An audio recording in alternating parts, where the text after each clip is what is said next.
can be really hard to see what you're not looking for. It's pretty deep, I know. So let me give you like a stupid example that happened to me just last week.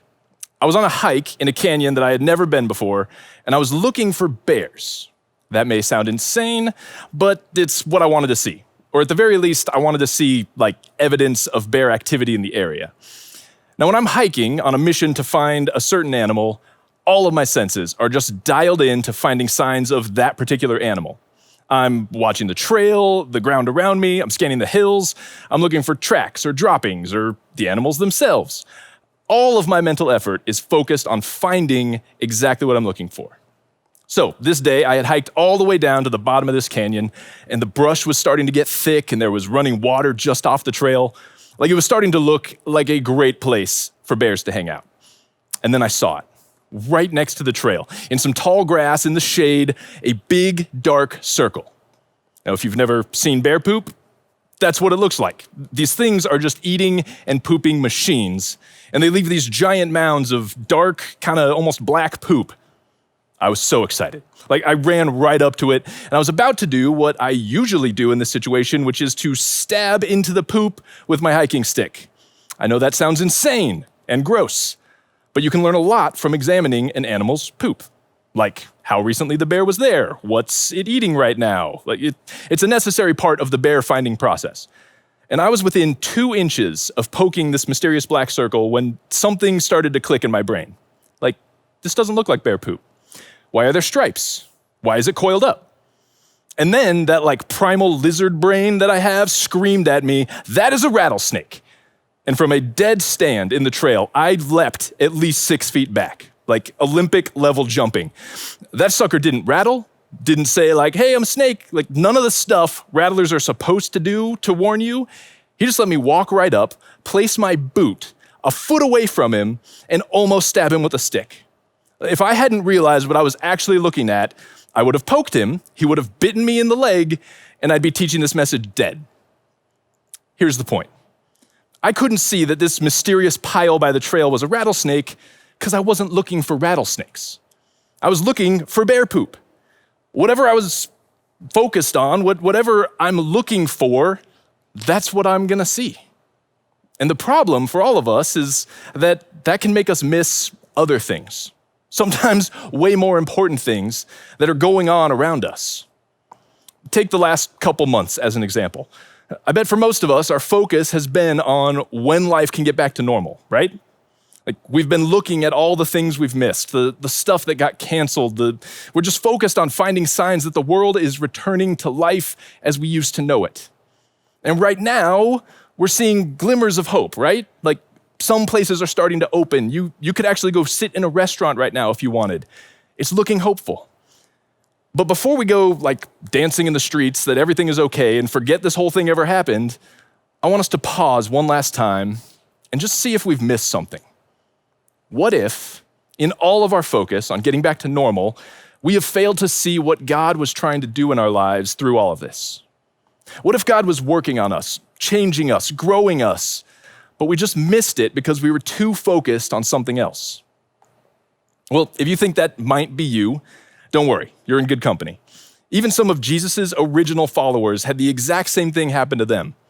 I want to look at a story that's in the book of Luke, way towards the end in chapter 24. And this happens right after Jesus was arrested, crucified, and buried in the tomb. All of his followers freaked out. Like they went into hiding or some tried to get out of town. But then these rumors started flying around that Jesus was alive, that his tomb was empty and people had been seeing him. But 2 of his followers decide that just to be safe, they should probably get out of town anyway. And that's where we meet these 2 guys. They're walking on a dusty little road to a little town called Emmaus where they can lay low for a while. And suddenly this stranger catches up to them and he asks them what they're talking about. Well, obviously they're talking about the biggest news to ever hit the city of Jerusalem. And they basically ask this guy, like, where have you been? How have you not heard about everything that just happened to Jesus, the guy we thought was the Messiah? Now, the stranger was the resurrected Jesus, but these guys didn't recognize him. And so after they lay out everything that just happened and how they're super confused now because they thought Jesus was the Messiah, this promised savior, but then he died, but now maybe he's not dead, Jesus just kind of laughs and he asks them this in verse 26. Wasn't it clearly predicted that the Messiah would have to suffer all these things before entering his glory? Which basically means, you guys know the Old Testament, and if you look at all that was written there, you should have seen this coming. And then he explains passage by passage how all through the history of God and his people, there were these predictions, these glimpses into how everything these guys just witnessed was exactly how it was supposed to happen. And so at the end of the day, they finally arrive at the town and they invite stranger Jesus to stay with them. And they sit down and they start to have a meal.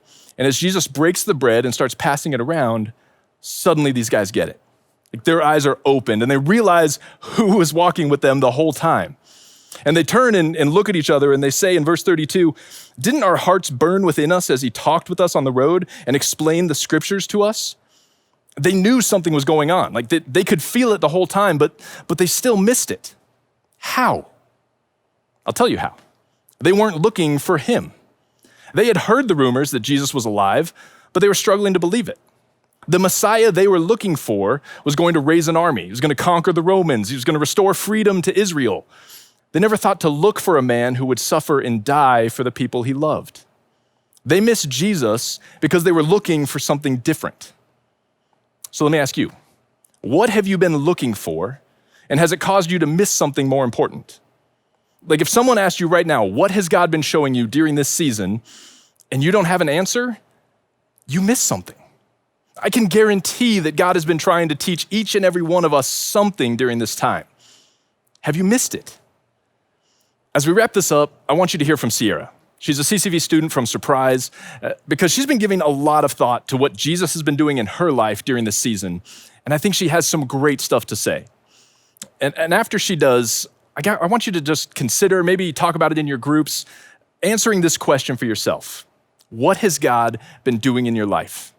Because I can guarantee he's been doing something, even if you may have missed it until now. What is God teaching me during this season? One of the biggest things God is teaching me is to have a greater appreciation for things I may have been taking for granted. For example, my friends or extracurricular activities.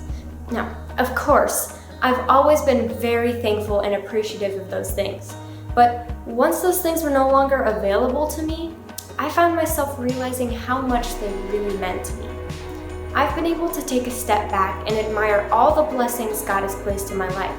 And once this season has passed, I know I'll have a greater thankfulness and appreciation for everything God has given me. Another thing God has been teaching me in this time is to remember where my priorities lie. When all the extra things in my life were no longer available, I realized how much time those took away from the time I needed to be spending with God. I've also been able to remember that God placed all those blessings in my life, and He can remove them as easily as He put them there. I believe He's temporarily removed those distractions from our lives so we can focus more on our relationship with Him. And I believe after this, all of us will emerge stronger in our faith and stronger as a community.